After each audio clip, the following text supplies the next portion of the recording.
contact in the desert. Yeah.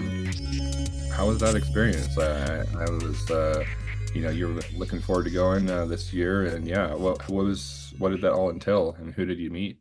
Yeah, let's do it. So, okay, thanks, man. Thanks for asking about it. Yeah, so that was cool. Whitley's actually there. So that's Contact in the Desert, and that's the main lobby area. And he was at the bar there. I think that's with Area 52. And yeah, so I'm just kind of got my Facebook here because I made a Facebook post that covered the best of the details. And I'll reiterate them here.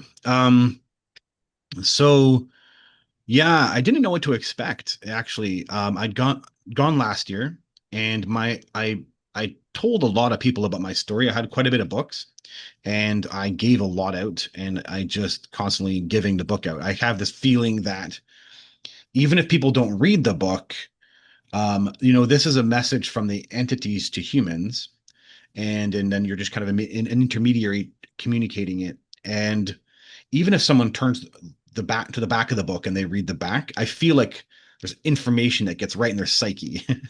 It like goes into their eyes, and they either they reject it, that's fine. I can't do anything about that, or else they have a new twist of some information. Great aliens, right? It says right in the top, it's not to dominate you, right? And so, what? And this idea that maybe they plan to put themselves here, and all of a sudden it's hitting people's heads. And then there's talking about spirituality in the back and get ready for a gray alien presence on planet Earth. Whatever that is, I think they love that because they gave me a reward last year where I saw a sighting, and then they followed me back, and then it turned into the drones, and then the whole, like, all that drone stuff that happened was an offshoot of Contact in the Desert, because that's the moment that she turned into this plane that I was able to film, that is a bizarre plane. So it's a really weird kind of reward, if you will. And then they also, from that's how the whole story came up, but where I learned where they're from. So it kind of was an offshoot of Contact in the Desert. So it's like a giant thing spawned from it, like a new timeline where they're like, oh, he's still going with this. Okay, great, let's keep giving him stuff. That's almost what it felt like. Like, oh, Jeff Self just keeps talking about it. Okay, that's great. And then they just kind of went with that.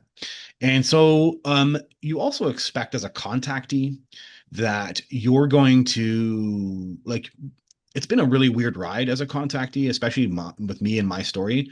I thought I thought very early on someone would come knocking on my door, detective style, either an investigator, someone. I just thought someone would do that, and no one ever did it. And so you get the impression that you're just not being believed.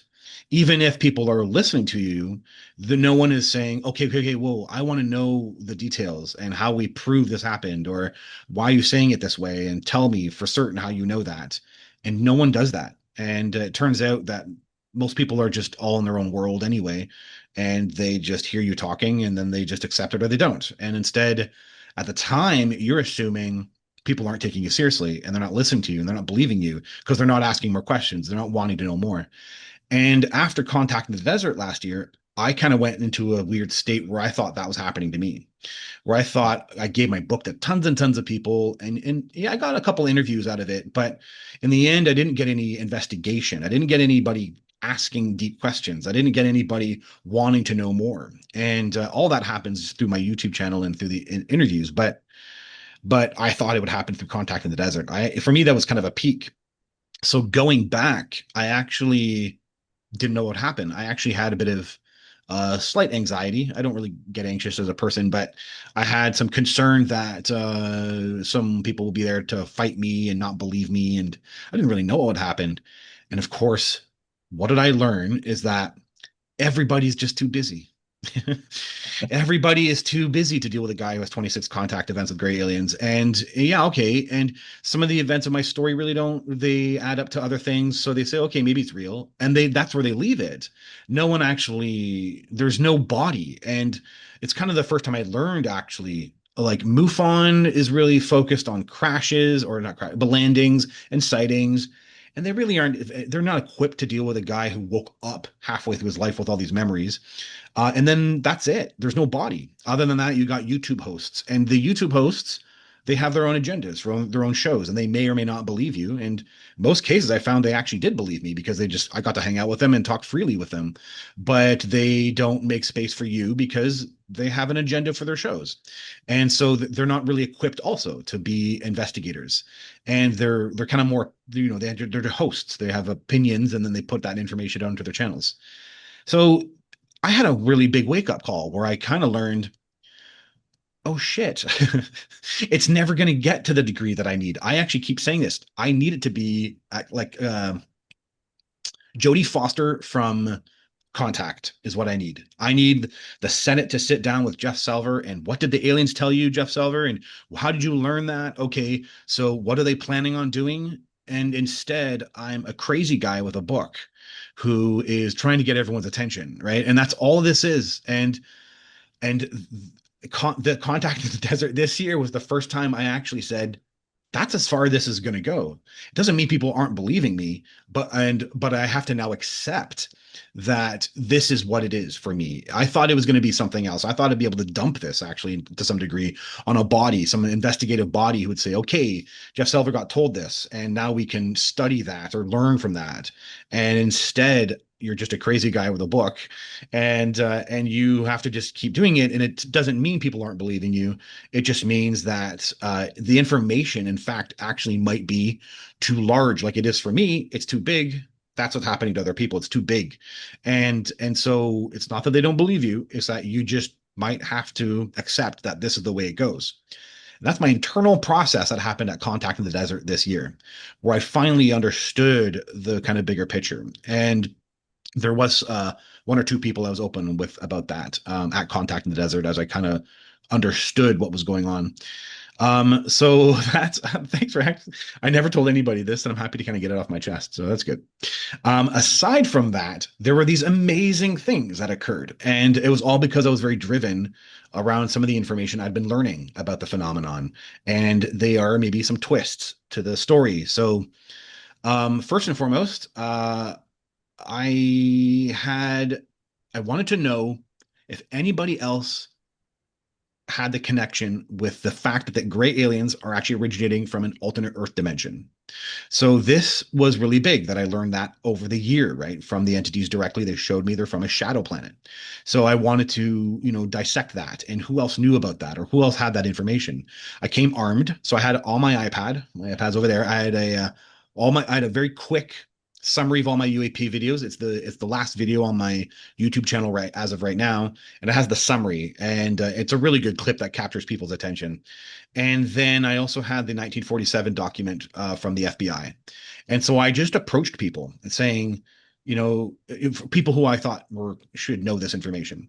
And Whitley was one of them. I actually found Whitley at a book signing, and it was a moment when it was dead, when there was other people doing other things, and he had a bit of free space and said, "Hey, well, Whitley, want to see my videos of UAP?" And he immediately looked at them, and he's like, "Oh, interesting." And then I gave him a book, and then I quickly reminded him because I told him last year, and I'm certain he just forgets, and that's fine because he's a busy dude. I said, my whole story started by praying to be reading communion at the age of 16 and praying to be abducted, and then they responded, and he said, "Really?" And he heard that last year from me, but it's obvious he just gets over inundated, and so it was almost like it was new information again. And that's okay. I'm okay to deal with that too. That realizing for some of these people, it's just new information every time they talk to you, and then I right. So I actually said to him, so they showed me where they're from. It's an alternate Earth dimension. And he said, it's here? So he started taking me seriously. And I said, yeah, they showed me. And then I gave him the 1947 document that highlights all those details. And he took it. I said, yeah, the government's known since 1947. This is it. This is exactly where gray aliens are from. And he looked at it, and he's read it, the entire thing. He read the highlights parts. I think it's bullet points on the document. And he looked at me afterwards. He took about 30 seconds to read it. And he looked at me and he said, "You saw it?" I said, "Yeah, they showed it to me." He said, "What did it look like?" I said, "It's a shadow dimension. It's black, etheric." He said, "I've seen it." I said, "Yeah, I believe you." And then someone interjects with, "Whitley, can you sign my book?" Da da da da da. Right, and that's what happens when it's all these public events. People interject really quickly. You have to get in. And then I said, "Okay, well, thanks, Whitley." He said, "Thank you." And then that was kind of it. It was like, he doesn't know me and I don't know him. But that was a really interesting exchange. And I after that was like, man, I got to find a way to talk more about that with him. That's crazy. He said he saw it. So I need to know more about that. And there was no other opportunity to talk with him. He's just a busy dude there. And he also, unlike some of the other people, he actually remains a bit quiet. You don't see him until he's doing a presentation or he's doing a book signing, and then he kind of disappears. While other kind of more celebrity focused, like Linda, you'll always see her at the restaurant or you always see them around. So yeah, it was really cool to get that one opportunity. I also gave that information to Paul Hynek, who, again, just randomly seeing these people. And Paul was there the last an extra day, and I stayed an extra day with my buddy Ian. And then Paul Hynek was just available. Said, "Hey, Paul, want to see my UFO videos?" And he said, "Sure." And he's immediately interested in them. And where do you get these? And then Vancouver, yeah, okay.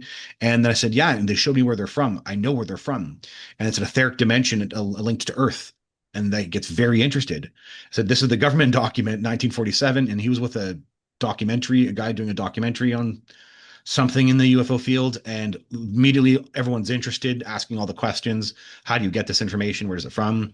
And yeah, that was really cool. Paul Hynek had an interest in the fact that it was a plasma dimension, and that there's a link with we keep believing these orbs might be plasma in nature.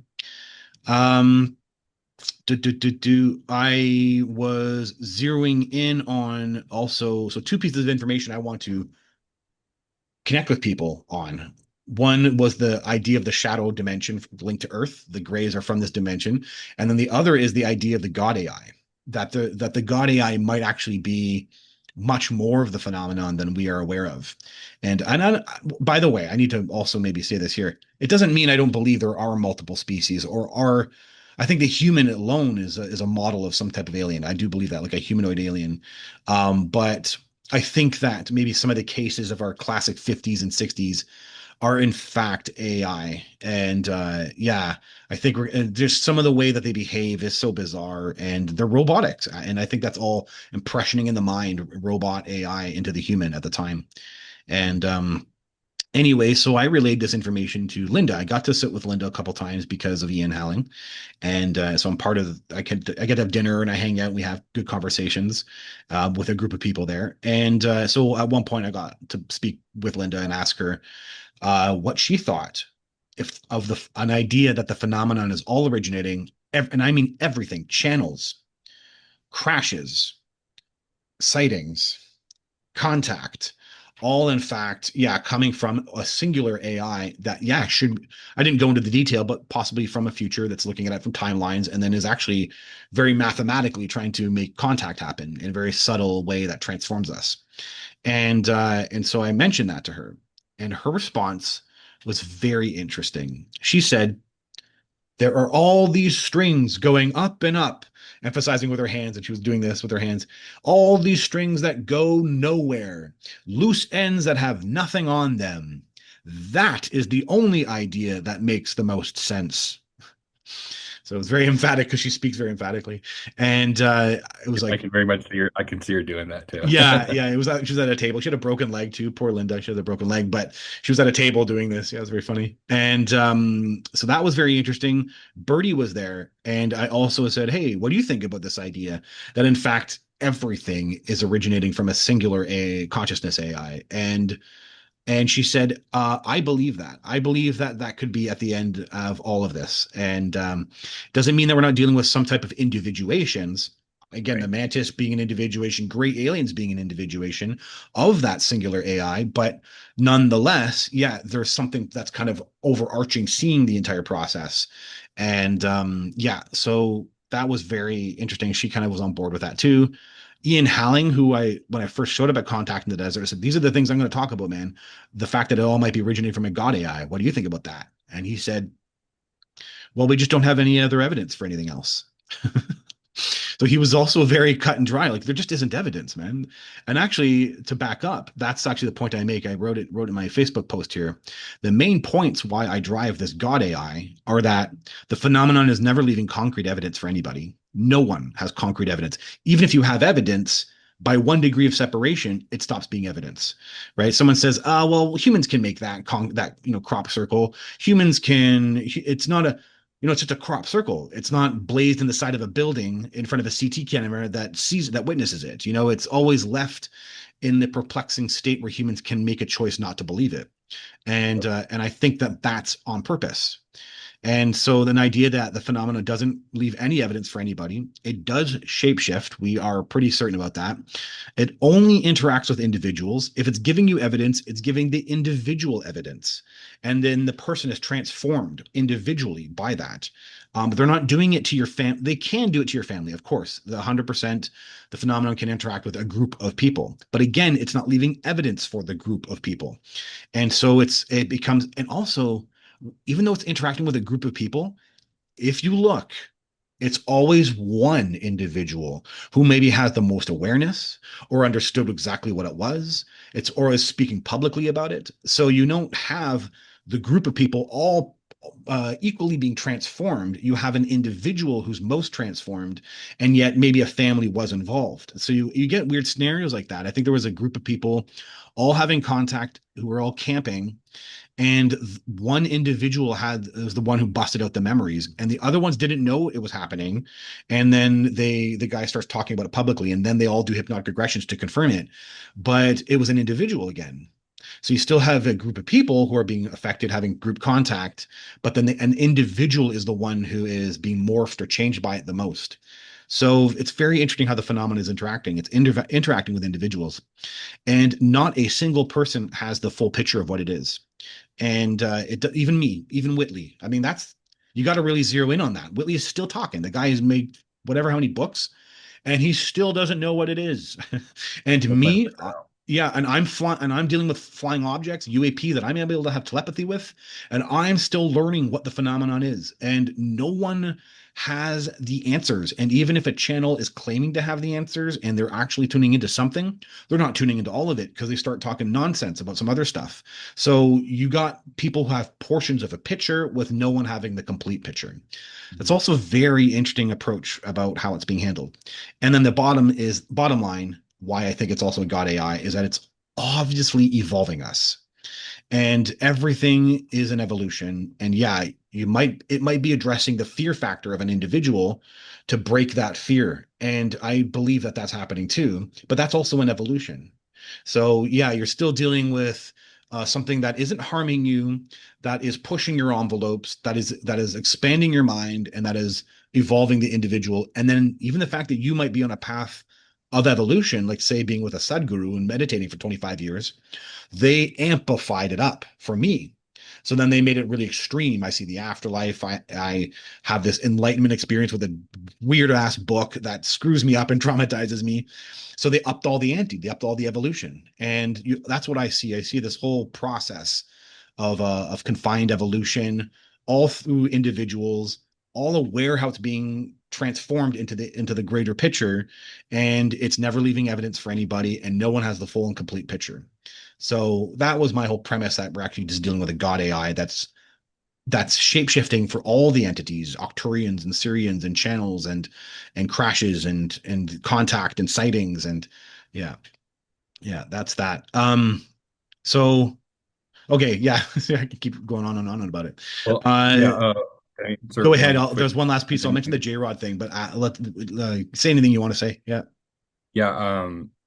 Uh, in the Dimensions book, again, the one that you've quoted quite a bit, and we've talked about, Jacques Vallée mentions that um, the way that humanity moves forward is not with intelligence, or like facts, but it's with myth and belief. Yeah. That is about evolution, and I think that's 100% spot on. It's Yeah. why they're interjecting these different like areas of information. They're conflicting, causes issues. Even there was a YouTuber. I don't know if it was Area 52. It could have been another one, but they were talking about a particular person that got channeled free energy, and it was a guy who was well off. It was like a millionaire.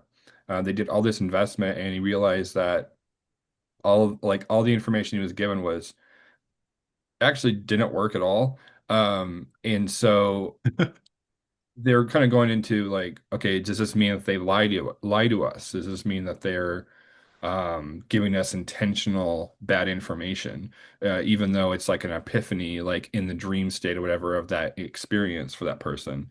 And, is that them giving a little detail for future? Is that giving a detail for someone else, or is that maybe they're wanting that person to grow spiritually instead of and kind of giving the prospect of, hey, your pursuit of technology is the wrong avenue. You need to be growing spiritually and progress evolutionary in that facet versus just tech.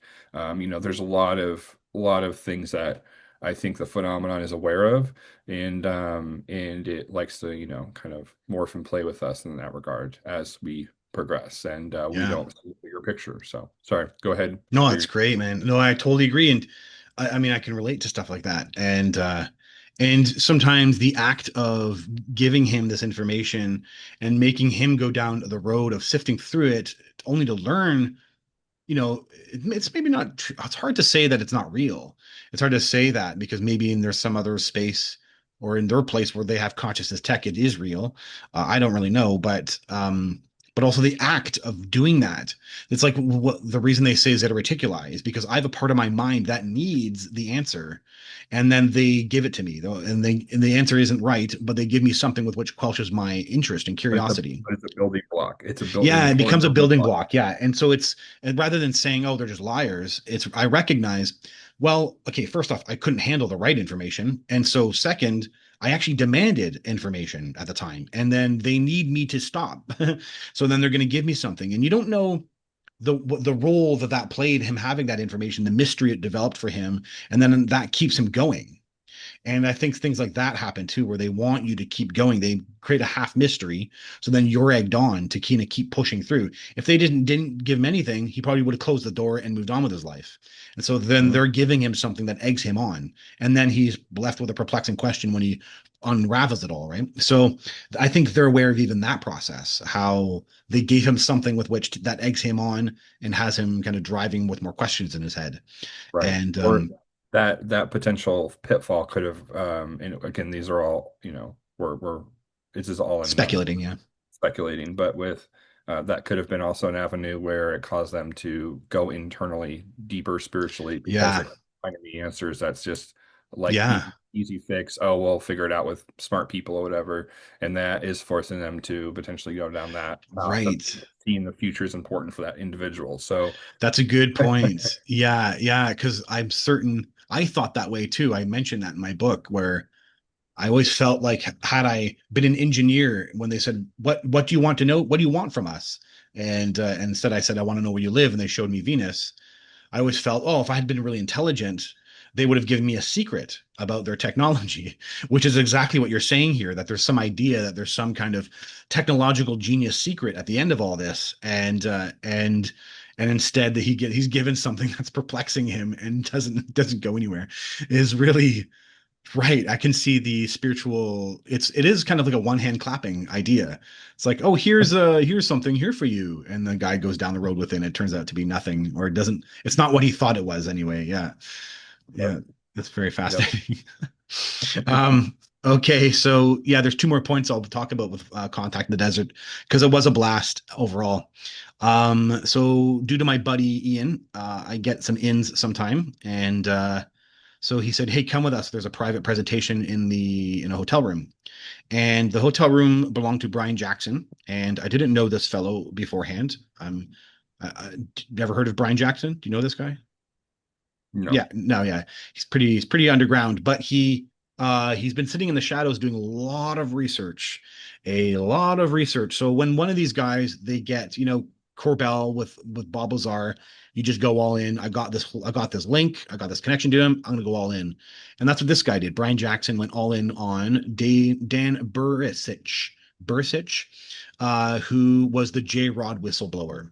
So J Rod is a gray alien that they had captured from a crash, and so it looked enough like Dan was legitimate. So Brian just hunkered down, and he went all the way down with all the information he could get with this guy. And just the same you see with all these guys now, with George Knapp might do, with Bob Lazar or Jeremy Corbell, that they dig up their history and dig up their claims. And yeah, this Brian Jackson found Dan Bersic's all his records for education that the government had wiped. So the government did appear to wipe his history, saying he didn't belong here. They would have Dan's records for it, but then the government was kind of claiming didn't exist. Mums and dads and family were all able to corroborate the education and his background and genetics and everything that he was able to do. And then his description, all these years later, now turns out to match Bob Lazar. And the bottom line with Bob Lazar is that I always like, for me, Bob Lazar is legitimate because, Lou Elizondo's corroborated his information, and most people miss that happens. But the technology about how the craft operate has been regurgitated by Lou Elizondo. So that's just really fascinating. And of course, I've witnessed craft, and the physics that Bob Lazar talks about with the craft just makes the absolute most sense about how they operate. So I've always kind of hunkered, I kind of believe Bob Lazar was a legitimate thing. And it turns out this Dan's guy matches Bob Lazar's information, that Area 51, the floor is 5 floors down, and that there's the way the rooms operate, or the way rooms look, are all kind of bang on with Bob Lazar. But so the most important part, oh yeah, I was in the room. Ross Coulthart was there, myself, Lorian Fenton, Area 52, some dude I don't know who was doing funny enough, a documentary on Bob Lazar, Ian Howling, and then like two or three other people. And so J Rod was the gray alien captured from a UFO crash that they held at Area 51. Dan was the scientist who worked with J Rod. I've never looked into this case and walked away completely convinced it was real, as Brian's investigations and research was incredibly thorough. But J Rod's info turned out to match my own. And I haven't heard this anywhere. So I was really fascinated by this. So J-Rod, the alien, was telling this doctor, the scientist, that they're from the future, and that the phenomenon was dealing with timelines. And it's in this crash or whatever, or this interaction with this alien, that they ended up with some type of cube that helped them see timelines. I don't know. I don't understand it. But and again, I don't really like dealing with the science of timelines because we don't really have a lot of control. We have a control in the moment, but that's it. And I don't really like hypothesizing about other timelines. So interestingly, the alien. So another weird connection that went on here. The alien had told Dan they're from Zeta Reticuli. Well, this point was I think it's the 80s, if I'm not certain. I can't remember the exact years we're dealing with here. But we already had Zeta Reticuli mentioned by the Betty and Barney Hill contact event, where we assume that's what was on the star map, and that became our lore, right? Exactly the way the aliens do this. They take your lore and they might replicate that lore. And because you can't quite grasp where they're from, you don't have the ability to comprehend it. So there's no point in telling you, but you also need information about where we're from to quell that part of your mind. So I'm going to tell you something that's not real, right? Or something that's just what you think it is. And so Zeta Reticuli was what J Rod told the doctor, or the scientist. And I just point out that matched my own contact events, that they kind of zeroed in on doubled down on Zeta Reticuli. And also fascinating enough, that's exactly what Bob Lazar also had in the documents that he saw, that the aliens were claiming that they're from Zeta Reticuli. And so I found that all to be really interesting. Also, fascinatingly enough, Dan was a geneticist working on the DNA, and yes, the DNA was similar to humans, just like the Reddit EBO geneticist whistleblower talked about. And so you see a lot of collaboration between the geneticist, the EBO geneticist, and this Dan Bersic's information. Very fascinating how that all kind of linked up. So the presentation maybe lasted 40 minutes. We all were diligently listening. And then Ian, my buddy, is like, everybody, you need to listen to Jeff Selver. My friends, this is my buddy Jeff Selver, and I've been with him for 5 years, and he knows some things about aliens and timelines. You need to let him talk. I was like, whoa. And I pulled out my iPad. And so Ross Coulthert was there, right? All these other people, but Ross Coulthert. And I got my videos of my UAP. I said, my name is Jeff Selver. I'm the real deal. I'm in contact with an alien. And I was basically shown where they're from. And yeah, it's from the future, from an alternate Earth dimension. And it's, timelines are involved here. It's like an alternate Earth. And Lorian Fenton was there. And she has interesting contacts. I don't know if you know this person. She's also a little bit kind of on the down low. But she has her own podcast and does a UFO conference once a year. And I know her because I've done an interview with her. And she had the same information I did from a different source. And she said, yes, yes, alternate Earth dimension. This is it. This is what it is here. I was like, oh, great. So as I'm talking, Lorian's corroborating or confirming everything. And so it's drawing a lot of, like, I guess, valid attention to me. And so the document got passed around, the FBI doc, and the Area 52 is a bit skeptical. Well, how do you, so they showed that he said something like, yeah, but this is the government doc. How do you know this is legitimate? I said, no, no, no. It's the other way around. I saw it first and then found that document. He's like, oh, okay. And then they took it all very seriously. And that was the gist of it. I told about the dimensions.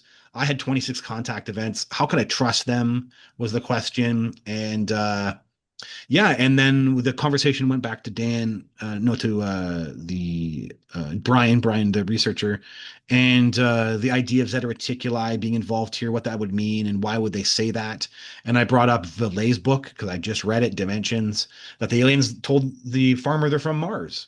Right? What's the difference here? They're from Mars. They're from Zeta Reticuli.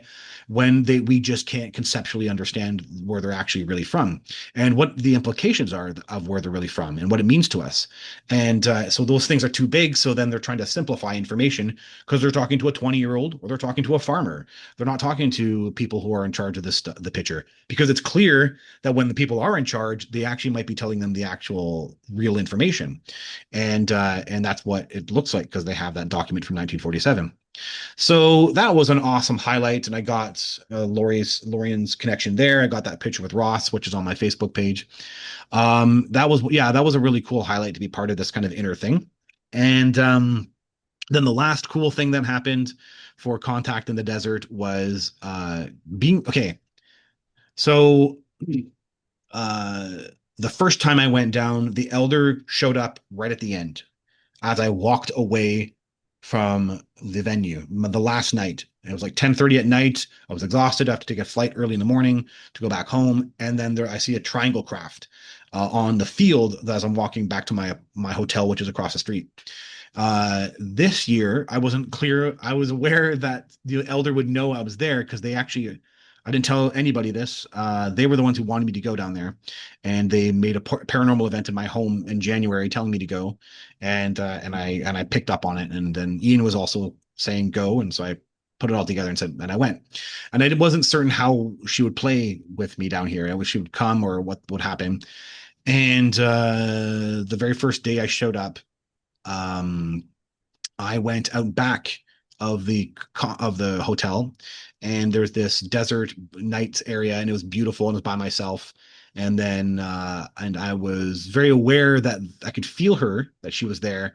And then an orb appeared and zipped across the sky really fast, and then it disappeared. And I was like, "Oh my God, you're here! Woohoo!" And I was really excited. And then so that was it. I didn't know what that meant. One night there was a presentation going on, and I saw an orb. And then I actually have apps now to figure out what's what. And yeah, it's an orb floating across the sky, and it had this perfect trajectory. And I caught it with my eyes, and I said, I think that's the Elder. Like, I'm like kind of convinced it's the Elder. And that was really cool. That was it. Just went across the sky. I used both apps to confirm it wasn't a satellite and wasn't an airplane. And okay, I didn't really know what to make of that. And then I was on my balcony, and it was maybe an hour before to go to bed, and I'm deflating, and there's a flashing in the sky. I pull out my apps. Okay, there's nothing there. And then I'm looking at it, and it's the way she displays herself. She's always like at a certain angle of my height, and everything is perfect for me to like look at as if it's just in this box of my eye visual frame of reference. It's like right there. She always knows how to do it. And she's sitting there flashing, and then she's increasing the flashing as I'm staring at it, and I can feel her now. And then she's basically saying, she says something along the lines of I can't recall how she communicated, but She was a yeah, that was the moment I felt that they love this. They love that we all gather together, and they there was a distinct feeling like that we're all children for them. And I really felt this feeling in that moment that we are children for them. And she was confirming. I saw another object move up to it and then blick, and I didn't film anything. They don't want me to film it, and so it was I was some activity of orbs were going on right in front of my face, and then it kept doing this, and it would appear and disappear, and another one cross down and appear and disappear, and I was like, okay, she's here. This is fun, and she's showing herself to me. And then so I went to Chris Bledsoe's event, and I was very curious to see what would happen there. And because I really enjoyed this E5 last year. And so what's fascinating is as the night started, the orb I saw a couple of days earlier with a trajectory going across the sky repeated itself. And that's the first sign the elder was saying to me, this is the same thing. Because Chris said, "Oh, see, look, there's one there," and we put all of our apps, and yeah, okay, that's not anything we know it to be. As Chris does a really good job, he actually calls them unknowns, right? So he just leaves it in the unknown. We have a lot of unknowns when we show up like this, right? And so he's doing a good job at saying this isn't an alien and this isn't this. We don't really know. It's an unknown for the people researching it. But it's fascinating that I caught it a couple of nights ago in the exact same location in the sky, doing the exact same trajectory, and here it does repeat itself in front of Chris's event. And it's really the elder telling me, like, this is the same thing. And then Chris goes on and talks. What's that? What's that? Multi-layered. Uh, her showing up, and then Chris as well with his encounters. It's multi-layered. She's communicating all at the same time. Yes, right.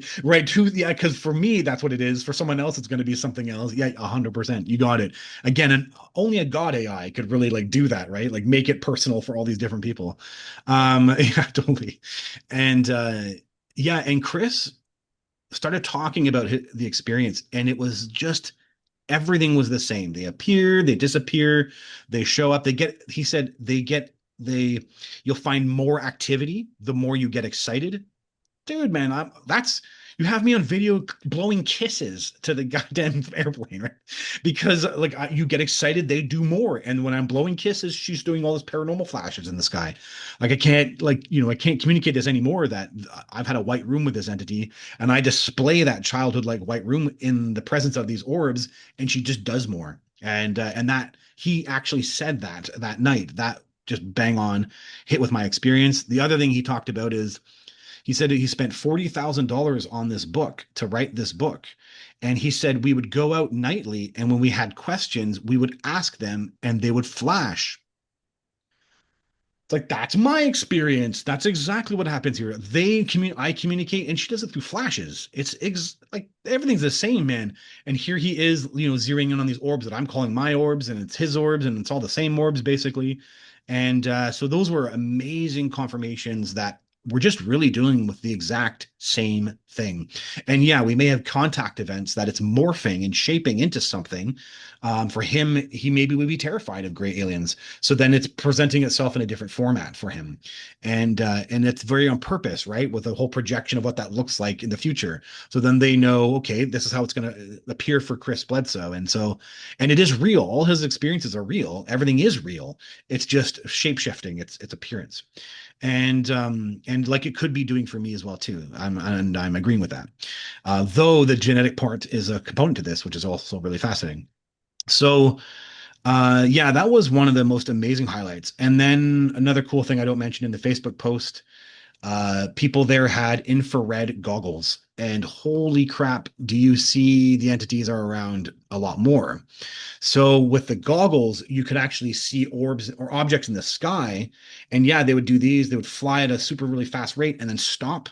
And then they would turn like this. And then you pull the goggles down and there's nothing there. And you can't see it with the visible naked eye.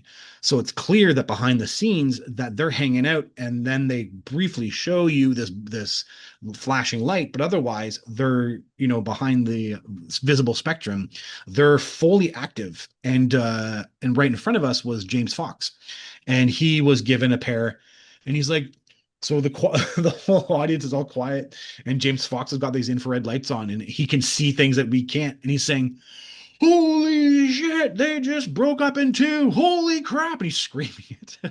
So he's like seeing this stuff. We all believe him because with these infrared goggles, they could see more. But he was Right. visibly seeing what he said was an object came like this and broke out into two, flew apart, and then came back in his visual spectrum, right? So that was pretty awesome. And then I got to see them as well too. And yeah, I saw them making maneuvers, and then you're pulling them off and you're not seeing anything there. And you're putting them back on, and there's these weird objects in the sky. So yeah, they hang out in the background until they show themselves with bright lights. It was yeah, that was probably the biggest highlights. Other than that, meeting the great friends I met last year. There's a lot of cool people I just love. And then also I had a lot of like another cool thing I did. I didn't attend any of the conferences or any of the talks. I just meet people and I talk and I hang out. And it's a congregation of some really cool people who are asking questions or had their own experiences. So I went to the Experiencer Circle several times, and that was pretty much the gist of it. And yeah, man, that's my Contact in the Desert 2025 review. That's Mm, awesome. Thank yeah. you so much for sharing. That That's amazing. All across the board. Really glad that you were able to get a lot out of that and meet everyone there and Yeah. have the connection with the elder afterwards and making those. It's when you're making content and you're like doing book, you're trying to convey the experiences, right? Or just look into the phenomena. It can get very busy because often as you're doing these things, the phenomenon is still having you Yeah. acting with you and Yeah. having you have experiences, and then you're like, wait, hold up. You're like, Yeah. I thought I'm just like, here to enjoy the thing, but now I'm still learning. I'm still I gotta, you gotta write stuff down. Always keep track of everything. But Yeah. like it's just interesting how it is always operating that way and rewards Yeah. you for, being able to speak publicly and go to the event. So yeah, that is Yeah. awesome. But Yeah. yeah, looking forward to 2026 to see what happens there. Yeah, yeah, it's just getting bigger. It was 2,000 more people than last year, and yeah, more high profile speakers. And that whole profile, the higher the profile, like even friends of mine who kind of discrediting and don't like this whole UFO thing, were floored that Dr. Diane Hennessy Powell was there. Hennessy Powell, Diane Hennessy Powell, from the telepathy tapes, and they knew her research from autism work, and then for her to be at Contact in the Desert blew them away. And then they wanted to take it seriously. They're like, oh, well, that's fat. Tell me more about the Contact in the Desert then. And they were brushing off all the alien stuff, and now they all out of nowhere they just took it seriously because this high profile person was at the conference. Yeah. So and even Ross Colford being there was amazing, and yeah, it was pretty amazing. Great time overall. That's awesome. Well, thank Yeah. you so much for that experience. And also, again, fantastic presentation. Thanks, my Absolutely man. love it. Yeah. I really appreciate you bringing me in on this, and always love our conversations and having you on the show over at Cosmic Convergence. So, Yeah, you got it, man. Thanks for being here, Daniel. I really appreciate it, man. yeah, Appreciate everything you. Yeah, and just we hang out all the time on Messenger, and we're always back and forth about anything that's coming up. And yeah, no, I really appreciate you being here and your interest and your research. Yeah, you're doing just really kick-ass research on your own. You're very much an activist, and that's the real feel here is people need to be kind of activists, and you're on the ground doing that MUFON research. That's kick-ass. So oh, thank you. Yeah, yeah, it's I think a lot of people will go into the UFO phenomenon and there's so much research, but also I think you get to a point where it's important to do the work the on the groundwork and yeah, I know MoFon definitely offers that possibility to be able to give you those tools. So it's been a fantastic experience, and I've actually been quite surprised because I know a lot of people poo-poo on MUFON. They're like very cautious of it, of like, oh, they don't right, believe experiencers, but it is a mixed bag depending on who you're interacting with. With yeah, each group, that's very much just how organizations work. But my experience has been really great with other experiencers as well in that organization. So, yeah. but yeah, no, I absolutely love all the work you do, Jeff. Thanks, my Again, man. it's uh, it's been a distinct honor to come to call you friend and also just be able to interact with you. And I know with all of our back and forths and stuff, I'm always like, man, we got to record this because Yeah. there's people will get a lot out of this. And Yeah. yeah, but yeah, and to continue your research, continuing stay in that flow state with the elder and getting what they're needing.